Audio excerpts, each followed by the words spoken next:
डिव्हिजनचं example solve करणार आहे. Example आहे आपलं 4280 डिवायडेड बाय 8. हे आपलं एक्झाम्पल आहे 4280. आपण आपल्या अबॅकस शीटवर ऍड करून घेऊया. ऍड आपण केलेले आहेत. आता आपल्याला काय करायचं आहे, 8 ने डिव्हिजन करायचं आहे. तर हे किती बीट आहेत, हे 40 आणि हे 2 42 आहेत. तर 42 ला डिव्हिजन जाईल का 8 ने, तर नाही जाणार. आधी आपण काय करूया, 1 रॉडने डिव्हिजन करूया. ओके, हे किती आहे 48. तर 4 च्या डबल मध्ये 40 येतात का, तर येतात.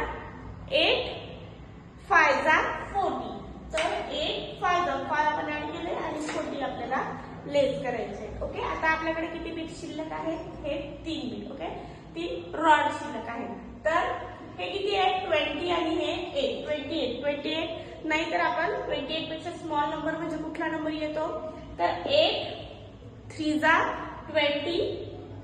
8 3 चा मग 3 आपण ऍड करूया आणि 24 आपल्याला लेस करायचे. 20 आणि 4 लेस करायला लेस 4 चा स्मॉल फ्रेंड फॉर्म्युला लेस केले आपण. आता किती बीट शिल्लक आहे, हे 4 आणि हा 0 म्हणजे 40 तर 8 5 जा 40. 8 5 जा 8 आपण ऍड केले आणि लेस आपल्याला 40 करायचे. लेस आपण 40 केले. आन्सर आला. आन्सर किती आहे आपलं 5 आन्सर